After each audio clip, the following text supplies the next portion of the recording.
जय श्री राधे, जय श्री कृष्णा। आपने पितृपक्ष के विज्ञान वीडियो सीरीज में कई गीत और कई रहस्य जाने हैं। आज अगले क्रम में मैं आपको बताने जा रहा हूं कि किस प्रकार से भूतयज्ञ और पंचबलि का महत्व है। विभिन्न योनियों में जो पूर्वज चले जाते हैं, पंचबलि देने के साथ ही उनको उनका भाग मिल जाता है। हमारे हिंदुत्व में, हिंदू दर्शन में 5 प्रकार की बलि देने का विधान है आपके श्राद्ध संस्कार में। सबसे पहली है गौ बलि। गौ बलि क्यों दी जाती है? क्योंकि गौ पवित्रता का प्रतीक है। आप गौ को ग्रास दें, गौ को खाना खिलाएं, गौ की सेवा करें, गौ का संरक्षण करें और सबसे बड़ी बात है अपने मन में, तन में पवित्रता का संचार करें। ये समझ लो आपने गौ बलि दी है। भूत यज्ञ का ये पहला चरण आपने पूरा कर लिया है। यदि आपने केवल गाय को खाना खिलाया एक दिन या श्राद्ध पक्ष में, तो वास्तव में ये पूर्ण रूप से गौ बलि विधान नहीं होता है। आपको नियमित गौ संरक्षण करना है, गाय की सेवा करनी है। और मैं तो ये मानता हूँ कि संसार में जितने भी पशु पक्षी हैं, प्रकृति प्रेम को बढ़ावा देने के लिए, पर्यावरण को संरक्षित करने के लिए सभी पशु पक्षियों को प्रेम करना है। तो गौ बलि तभी सार्थक होगी जब आप उनका संरक्षण करेंगे, गौ सेवा करेंगे और अपने अंदर पवित्रता का संचार करेंगे। दूसरी पंचबलि में विधान है कुक्कुर बलि का। कुक्कुर मीन्स कुत्ता होता है। कुत्ता को खाना दिया जाता है। कुत्ते को खाना दिए बिना आपका श्राद्ध कर्म संस्कार सफल नहीं होता। कुत्ता कर्तव्य निष्ठा और विश्वास का प्रतीक होता है। कुत्ता साफ सफाई करता है। कुत्ते जैसा वफादार कोई नहीं बताया जाता। और हमारे तो विद्यार्थियों को जब विद्यार्थियों के पंच लक्षण सिखाए जाते हैं तो उसमें श्वान निद्रा यानी कुत्ते जैसी नींद का आचरण करने के लिए एक गुण बताया जाता है। इसका मतलब कुत्ते का हमारे सामाजिक परिदृश्य में, हमारे आर्थिक परिदृश्य में, शिक्षा के दृष्टिकोण से भी बड़ा महत्व है। इसलिए कर्तव्य निष्ठा का संचार करें अपने अंदर और कुत्ते को खाना दें, कुत्ते का संरक्षण करें, तो ये समझ लो श्राद्ध कर्म संस्कार आपका सफल होगा। तीसरी बलि है काक बलि। कौवे को खाना दिया जाता है। कौवा जो होता है मलिनता के नाश का प्रतीक होता है, वो साफ सफाई करता है।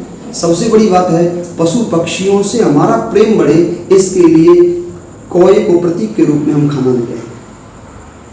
यदि जीवन में हमने पक्षियों को संरक्षित करना स्टार्ट कर दिया, वो विलुप्त ना हो, तो हमारा पर्यावरण सही रह सकता है, संतुलित रह सकता है। प्रदूषण कई मायनों में बहुत बड़े स्तर तक कंट्रोल में आता है, नियंत्रण में आता है। इसलिए कौवे जैसे सभी पक्षियों को समय समय पर दाना दें, पानी दें, उनका संरक्षण करें। कौवा वैसे भी बहुत ज़्यादा महत्व का पक्षी है क्योंकि बड़, पीपल आदि वृक्षों के विकास में, उनके उद्भव में कौवे आदि पक्षियों का बहुत बड़ा योगदान है। इसलिए कौवे को बलि दें। कौवे पर मैंने एक गीत लिखा है, एक कविता लिखी है जो अगली वीडियो में है, आप उसे अवश्य सुनना। यदि आपको अच्छा लगे तो उसे जन जन तक पहुंचाना। कौवा बहुत अच्छा पक्षी है, आप जरूर सुने कौवे पर मेरा गीत। अगली जो बलि है वो देवादि बलि है।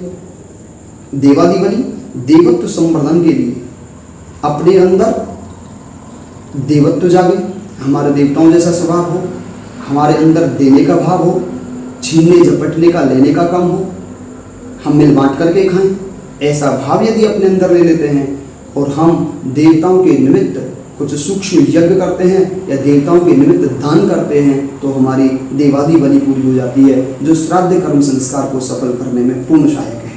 इसके बाद आता है पिपलिकादि बलि। पिपलिका कहते हैं चींटियों को। चींटियों को भी खाना दिया जाता है और ये एक दिन नहीं, हमेशा देना चाहिए। चींटियाँ संगठन, श्रमनिष्ठा, सामूहिकता का प्रतीक होती हैं। ये 3 गुण हमें चींटियों से मिलते हैं। यदि मैंने ये तीनों गुणों को आत्मसात कर लिया, सामूहिकता, श्रमनिष्ठा, मेहनत से कमाएंगे, हराम का नहीं खाएंगे, तो समझ लो हमने चींटियों को खाना देने के बाद सफलतापूर्वक श्राद्ध कर्म संस्कार का फल प्राप्त कर लिया। चींटियों को खाना दें, चींटियों का संरक्षण करें। इसका अर्थ ये है सबसे बड़ा कि चींटियों जैसे निम्न श्रेणी के जीवों को पर भी दया करनी है। ये हमारी संस्कृति का मूल तत्व है। दया धर्म का मूल है। पाप मूल अभिमान, तुलसी दया न छाड़िए, जब लग घट में प्राण। यानी हमें छोटे छोटे जीवों पर जो समाज के लिए उपयोगी है, ऐसा नहीं है कि जो समाज के लिए, राष्ट्र के लिए अहितकर हैं उन पर भी दया करनी है, उनका नाश करना है। लेकिन जो जीव, चाहे वो सूक्ष्म हो, चाहे गाय जैसा बड़ा हो, चाहे पक्षी कोई हो, चाहे चींटी से भी छोटा कोई जीव हो, यदि वो समाज हित में उसका योगदान है, यदि वो समाज को एक दर्शन प्रदान करता है, तो उसका संरक्षण करना हमारा परम कर्तव्य है, मनुष्य का प्रथम धर्म है। इसलिए चींटी जैसे जीवों को आप समय समय पर भोजन प्रदान करें और उससे सीखें कि कैसे श्रमनिष्ठा आत्मसात की जाती है, कैसे सामूहिकता और संगठन की शक्ति से हम बड़े से बड़े काम को, दुस्तर कार्य को आसान बना सकते हैं। यदि ऐसा हमने कर लिया तो श्राद्ध कर्म का पिपलिकादि बलि देने का जो विधान का फल है वो हमें प्राप्त होगा। तो इस प्रकार से पंचबलि भूत यज्ञ में ये 5 बलियाँ 5 प्रकार के जीवों को प्रतीक के रूप में हमें खाना देने का विधान बताया गया है। उनका सफलता से पालन करें। जय श्री राधे, जय श्री कृष्ण।